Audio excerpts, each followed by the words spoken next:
20년 전 가족을 버리고 떠난 아버지가 어느 날 갑자기 제 앞에 나타났습니다. 처음엔 그저 초라한 모습에 마음이 쓰였지만 결국 그 사람이 제게 바랐던 건 간 하나만 나눠달라는 말이었어요. 정말 이게 부녀의 마지막이 되어야 했던 걸까요? 오늘 사연은 가족이라는 이름 아래 얽힌 지우지 못한 상처와 그 끝에서 마주한 선택에 대한 이야기입니다. 45살 주인공의 아프지만 묵직한 고백, 지금부터 함께 들어보시죠. 안녕하세요. 저는 올해 45살이 된 평범한 직장맘입니다. 이름은 이선영이라고 하고요. 딸아이 하나를 키우며 조용히 살아가고 있어요. 제가 사는 곳은 경기도 외곽에 있는 조금 낡은 아파트 단지입니다. 엘리베이터가 가끔 멈춰 서는 바람에 짐들고 계단을 오를 땐 허리가 끊어질 것 같지만 그래도 이곳이 제겐 제일 편안한 공간이에요. 딸 지민이랑 둘이 살아온 세월이 20년 가까이 되어 가다 보니 이 집 구석구석에 추억이 참 많이도 묻어 있거든요.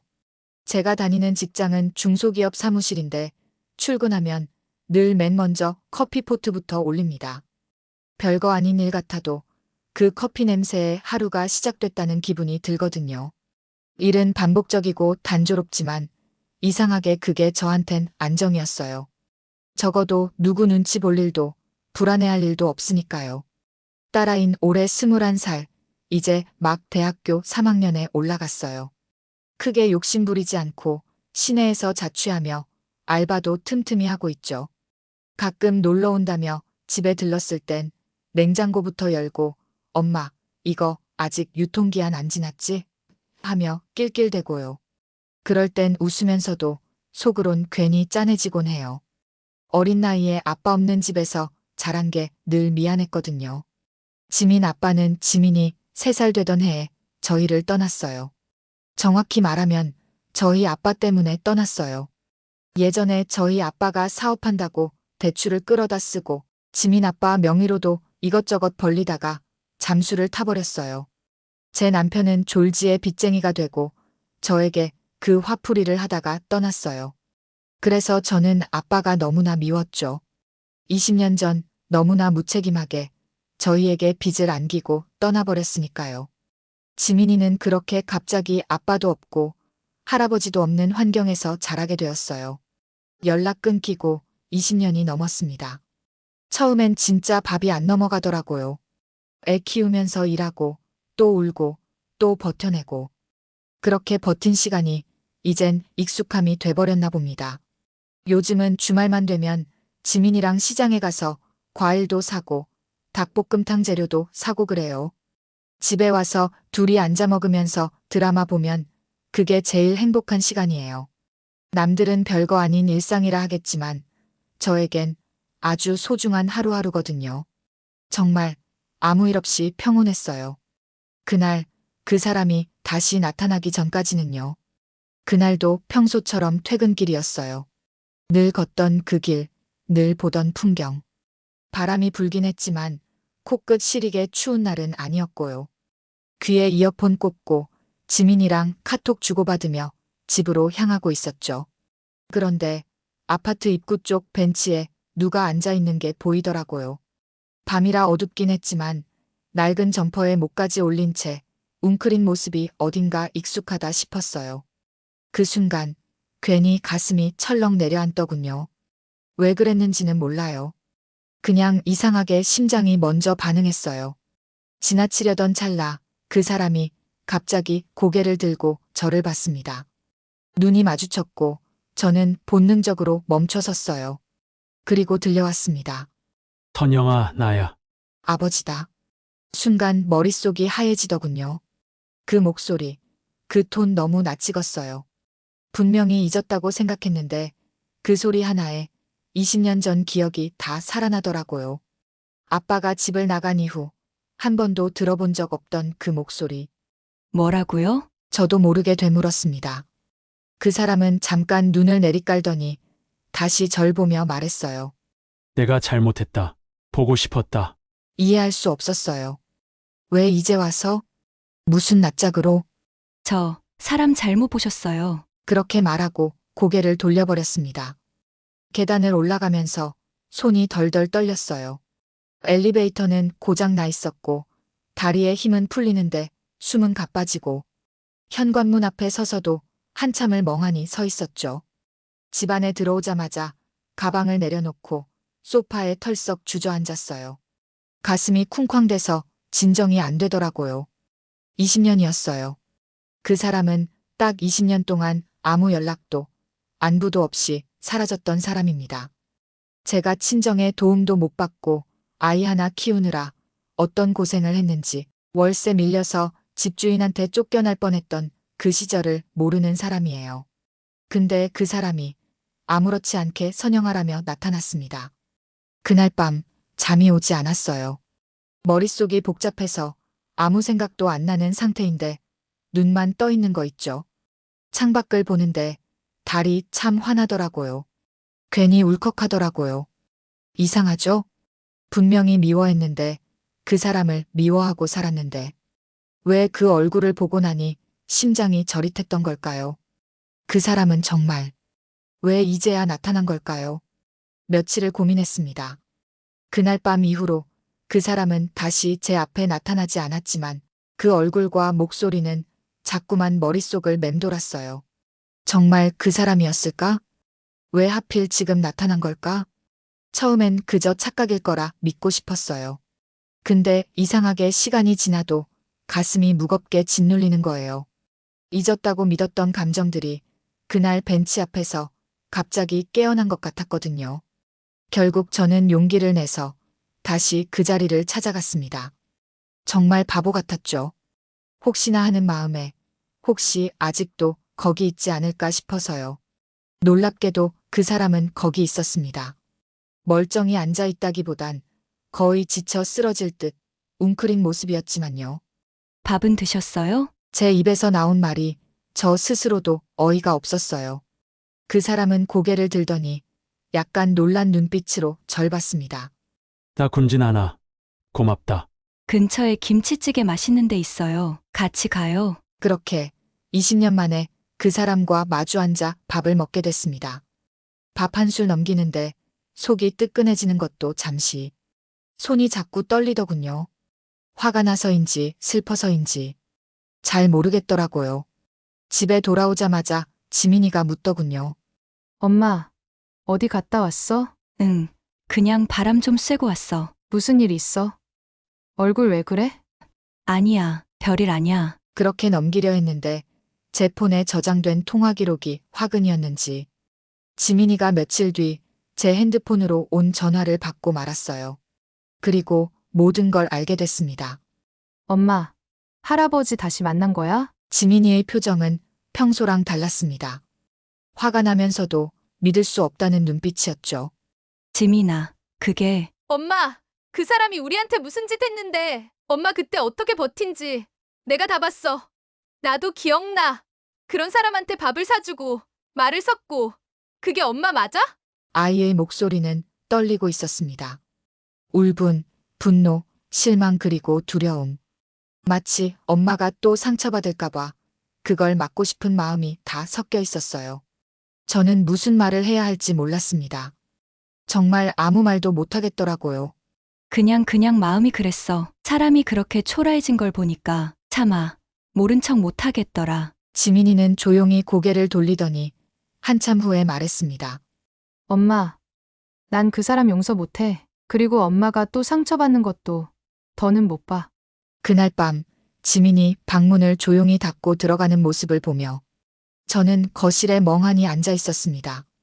어쩌다 이 모든 게 다시 시작된 걸까요? 이미 끝난 줄 알았던 감정, 끝난 줄 알았던 사람. 왜 지금에서야 다시 저를 흔들어 놓는 걸까요? 그날 이후로 저는 며칠을 망설이다가 다시 그 사람을 만났습니다. 그 사람은 변함없이 같은 벤치에 앉아 있었어요. 그 초라한 모습이 참 미웠는데 또 한편으론 안쓰러웠어요. 사람 마음이란 게 참 간사하죠. 여기 따뜻한 거예요. 그날은 따뜻한 호빵 하나 사들고 갔어요. 그 사람은 괜히 눈치를 보다가 조심스레 봤더군요. 호빵을 한 입 베어 물고 아무 말 없이 허공만 바라보는 모습이 왠지 모르게 낯설고 슬펐어요. 그렇게 며칠에 한 번씩 밥을 사거나 커피 한 잔 건네는 일이 반복됐습니다. 아빠는 말이 많은 편은 아니었어요. 그저 묻는 말에 짧게 대답하거나 가끔 예지를 회상하듯 중얼거릴 뿐이었죠. 네 어머니 된장찌개 잘 끓였는데 지민이 그 애 어릴 때 웃을 때 보조개 있었지. 내가 진짜 바보였지. 그 말을 듣고 있자니 마음 한켠이 쓰렸어요. 아빠가 떠난 뒤 전 과거에 대해 일절 말도 꺼내지 않았고 지민이도 묻지 않았어요. 그렇게 둘이 묵묵히 삼켜온 세월이 있었는데 아빠는 지금 그 시절을 아무렇지도 않게 꺼내더라고요. 그러면서도 저는 이상하게 그 이야기를 듣는 시간이 마냥 나쁘지만은 않았습니다. 참 아이러니했어요. 아빠의 말에 따뜻한 감정을 느끼다가도 곧바로 이 사람이 그때 우리를 버렸던 그 사람인데라는 생각에 입술을 꾹 깨물곤 했죠. 하루는 그 사람이 조심스럽게 물었습니다. 지민이는 잘 지내냐? 그 애는 나 기억 못하겠지. 그래도 잘 자라줘서 다행이다. 저는 대답 대신 고개만 끄덕였습니다. 마음 한쪽에서는 저 사람이 아직도 지민이를 기억한다는 게 고맙기도 했지만 그 기억으로 뭔가를 바라는 거라면 너무 뻔뻔하단 생각도 들었어요. 그런 날들이 몇 번 더 이어졌고 한 번은 병원 예약이 있다는 그 사람 말에 제가 동행하게 됐어요. 지금 생각해보면 그때부터 이미 제가 마음을 너무 내어줬던 걸지도 모르겠어요. 병원 로비에 앉아 그 사람과 나란히 앉아 있는데 문득 이런 생각이 들더라고요. 이렇게 나란히 앉아본 게 대체 몇 년 만이지? 그 사람이 제 옆에서 숨을 고르고 있을 때 그 숨소리조차 낯설고 멀게 느껴졌어요. 검사를 마치고 나오는 길에 그 사람은 갑자기 제게 물었어요. 선영아, 내가 지금 이렇게 너 곁에 있어도 불편하지 않냐? 사실 난 매번 미안하면서도 너 얼굴 보는 게 좋다. 전 말없이 앞만 보고 걸었습니다. 대답하지 못했어요.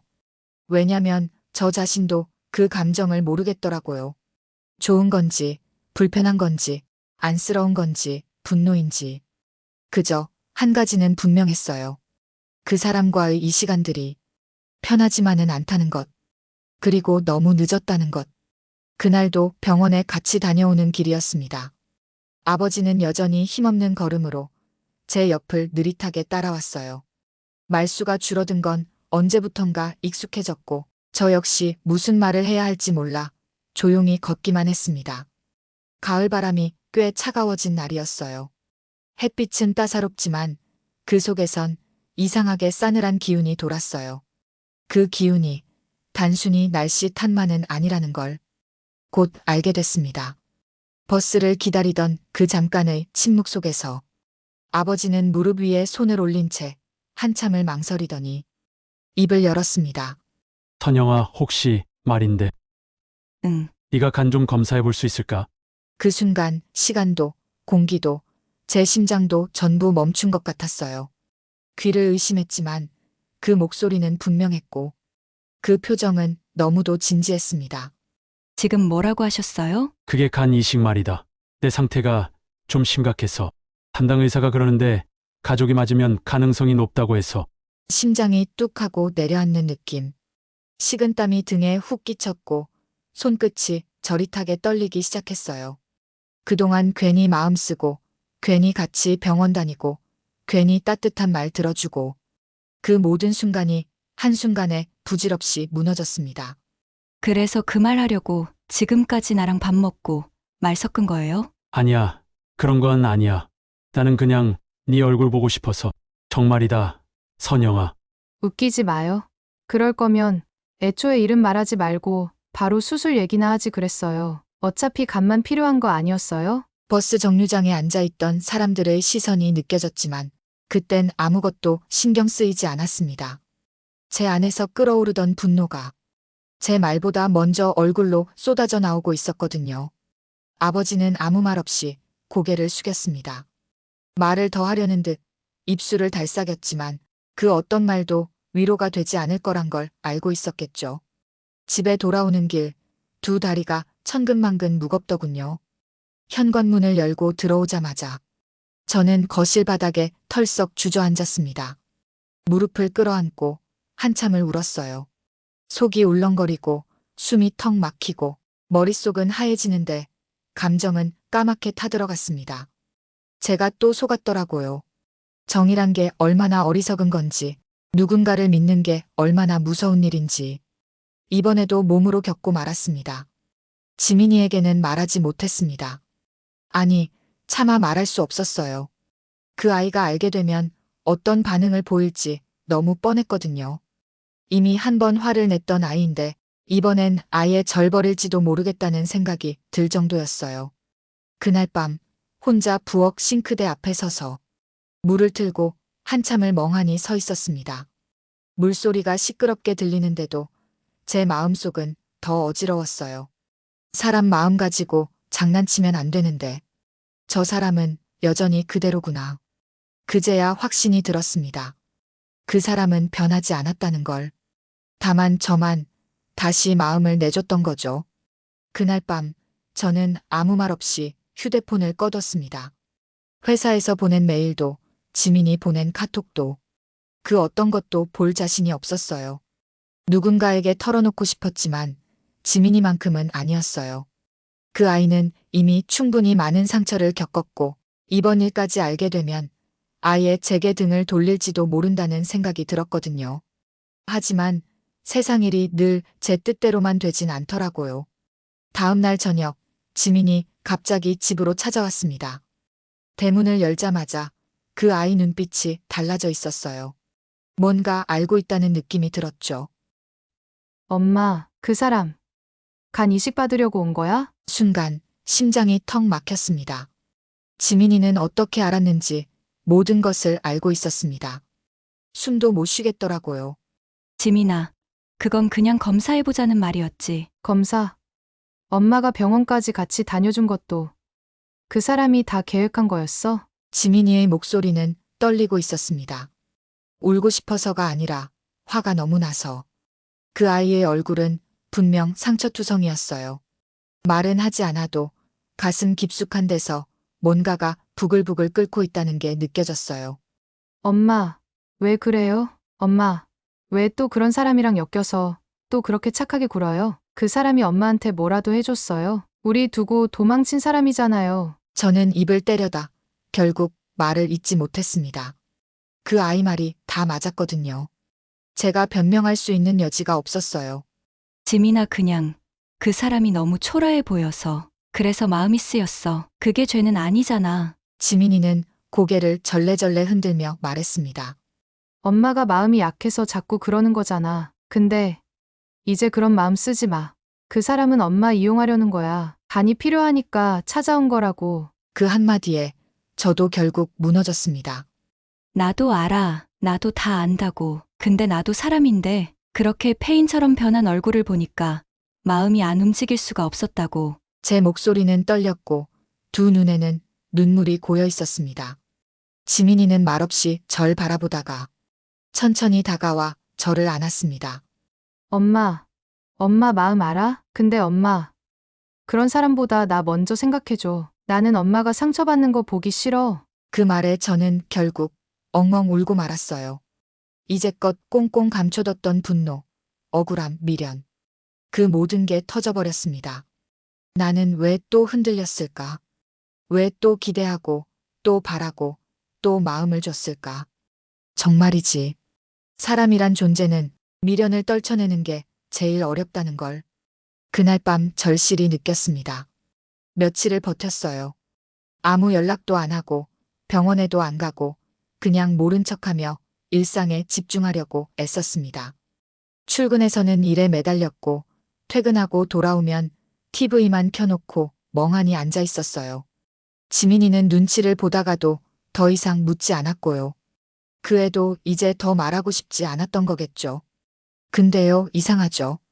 시간이 지나면 괜찮아질 줄 알았는데 더 힘들어지더라고요. 문득문득 그 사람 얼굴이 떠오르고 버스 정류장에서 고개를 숙였던 모습, 살고 싶다던 목소리. 그게 귓가에서 사라지질 않았어요. 처음엔 분노였고 그 다음엔 원망이었는데 며칠이 지나고 나니까 그게 죄책감처럼 바뀌더군요. 아무리 나쁜 사람이었어도 피부치인데 진짜 죽으면 어쩌지? 내가 마지막 기회였던 건 아닐까? 그런 생각이 들기 시작하니 발걸음이 저절로 병원 쪽으로 향했습니다. 병원 복도는 어쩐지 더 조용하고 더 길게 느껴졌어요. 그 사람 입원한 병실 앞에 섰을 때 제 심장은 너무 빨리 뛰어서 숨쉬기조차 힘들더군요. 문을 열고 들어가니 그 사람은 창가 쪽 침대에 홀로 앉아 있었습니다.